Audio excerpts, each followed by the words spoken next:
अच्छा writing section attempt किया है, तुम्हारे नंबर कटेंगे ही कटेंगे। क्वेश्चन इतने मुश्किल आते हैं कि रीडिंग कॉम्प्रिहेंशन पढ़ के सिर्फ उनके आंसर लिखना पॉसिबल नहीं होता है। 100% पेपर में भी तुम वही गलती करोगे।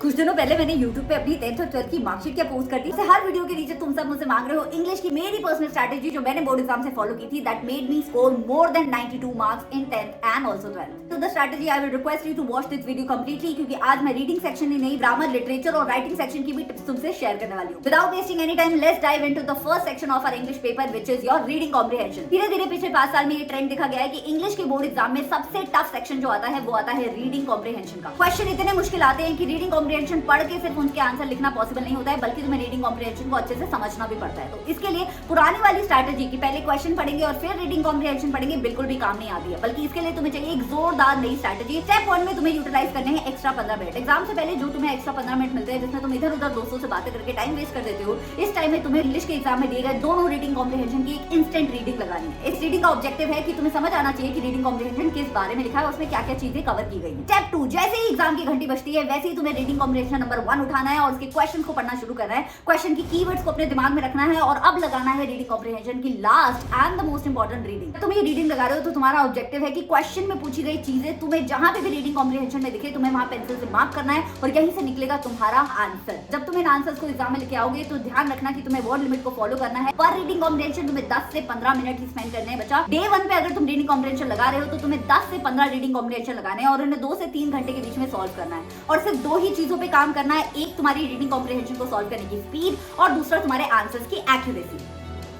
ग्रामर सेक्शन, 95% बच्चों को ग्रामर सेक्शन से इतना डर लगता है कि वो एग्जाम में डर के मारे एक आधा क्वेश्चन गलत कराते हैं। तो इसमें डरने वाली कोई बात नहीं है। सबसे पहले तुम्हें देखना है अपना सिलेबस। तुम्हारे करंट इंग्लिश के एग्जाम में आ रहे हैं ये 5 टॉपिक बच्चा, और ये 5 टॉपिक इतने बड़े बड़े टॉपिक हैं, अगर तुम इंडिविजुअली इन टॉपिक्स को एक एक दिन में भी पढ़ोगे ना तो भी इनफ नहीं होगा। तो तुम्हें यहाँ पे करना है बच्चा स्मार्ट वर्क, क्योंकि ये 5 टॉपिक मिलकर तुम्हें सिर्फ 10 ही मार्क्स देने वाले हैं। इसलिए तुम्हें इनके रूल्स एंड रेगुलेशन और टिप्स एंड ट्रिक्स में नहीं जाना है, बल्कि तुम्हें लगाने हैं सवाल। जितने ज्यादा क्वेश्चन हो सके ग्रामर के उतने ज्यादा क्वेश्चन करने की कोशिश करो, और जो भी ग्रामर का क्वेश्चन तुम गलत करते हो अपने प्रैक्टिस के दौरान उस क्वेश्चन को अलग से नोट डाउन कर दो, क्योंकि अगर ग्रामर में आंसर तुम गलत कर रहे हो और उसे दोबारा जाके रिवाइज नहीं कर रहे हो तो 100% पेपर में भी तुम वही गलती करोगे। So don't forget to work on your mistakes, then only you can score 10 out of 10 in your grammar section.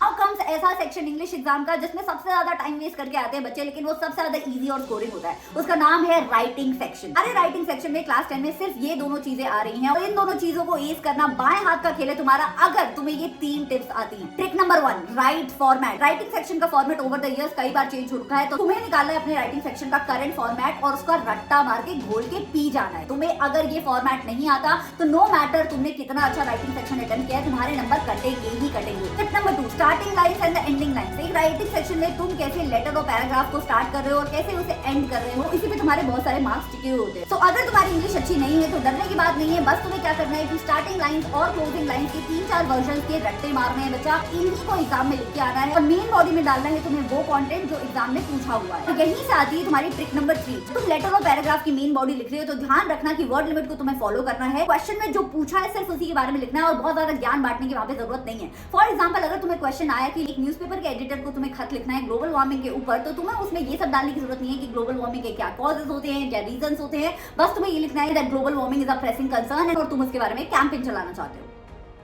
अब चलते हैं हमारे उस सेक्शन की तरफ जिससे या तो बच्चों को होता है प्यार या तो होती है श्योर नफरत, जिसका नाम है लिटरेचर सेक्शन। सेक्शन में बच्चों को सबसे ज्यादा मार्क्स भी कटते हैं और सबसे ज्यादा पेपर भी छूटता है। अपनी राइटिंग स्पीड पे काम करना है। लिटरेचर के क्वेश्चन जब भी सॉल्व करो तुम्हें हमेशा टाइम फ्रेम के अंदर करने हैं। अगर एक छोटा आंसर लिख रहे हो तो उस पर 3 से 5 मिनट से ऊपर तुम्हें टाइम नहीं लगाना है, और अगर एक लॉन्ग आंसर अटेम्प्ट कर रहे हो तो तुम्हें इस पे 5 से 8 मिनट से ऊपर टाइम नहीं लगाना है। इस सेक्शन में पूरे नंबर उन्हीं बच्चों के आते हैं जिन्होंने एग्जाम कोड को क्रैक कर रखा है। क्या कह रहे हो, तुम्हें किसी ने एग्जाम कोड नहीं बताया? मैं बता देती हूँ। इंग्लिश के लिटरेचर सेक्शन के लिए हर टॉपर बच्चे की होती है एक चीट शीट। इस चीट शीट में वो नोट डाउन करता है चैप्टर का नाम, चैप्टर के सारे कैरेक्टर्स, हर कैरेक्टर के लिए 2-2 एडजेक्टिव्स और चैप्टर्स में मेंशन किए हुए सिचुएशंस के लिए 2-4 अच्छी लाइनें। जब ये चीट शीट तुम पेपर से एक दिन पहले रिवाइज करते हो ना और लिटरेचर सेक्शन में तुम कोई भी क्वेश्चन अटेम्प्ट करने बैठते हो तो तुम्हें एग्जैक्टली पता होता है कि कौन से सुंदर सुंदर शब्दों से एग्जामिनर को इंप्रेस करना है। तो इस फॉर्मेट को फॉलो करके आज ही अपनी इंग्लिश की चीट शीट खुद से बना लो। इसको बनाने में तुम्हें 1 घंटे से ऊपर टाइम नहीं लगेगा, लेकिन गारंटी तुम लिटरेचर सेक्शन में लाओगे पूरे मार्क्स। लेकिन हाँ, इसके साथ साथ तुम्हें हर चैप्टर की समरी पढ़नी है बच्चा। चैप्टर की एनसीईआरटी रीडिंग लगाने में बिल्कुल भी नहीं जाना है, सिर्फ चैप्टर की समरी पढ़नी है और समरी पढ़ने के बाद तुम्हें करने हैं previous year board exam question, क्योंकि इंग्लिश के पेपर में लिटरेचर सेक्शन में बहुत सारे क्वेश्चन हर साल रिपीट होते हैं, तो तुम्हें PYQs को अपना बनाना है गाइडिंग पॉइंट। PYQs को अच्छे से प्रैक्टिस करने के बाद अगर तुम चाहते हो तो किसी रिसोर्स बुक के क्वेश्चन को भी सॉल्व कर सकते हो, but PYQs and chapter summaries and this cheat sheet are going to be enough for your English literature section. ये टिप्स एंड ट्रिक्स को फॉलो करने के बाद भी तुम्हारे 90 मार्क्स आने की पूरी उम्मीद है, लेकिन इंग्लिश की पेपर प्रेजेंटेशन पे ध्यान देना पड़ेगा बच्चा, जो मैं गलती से करना भूल गई थी अपने बोर्ड के टाइम पे और नंबर कटवा के आ गई थी। तो इंग्लिश की पेपर प्रेजेंटेशन इस चैनल पे बहुत जल्दी आ रही है। Don't forget to subscribe to the channel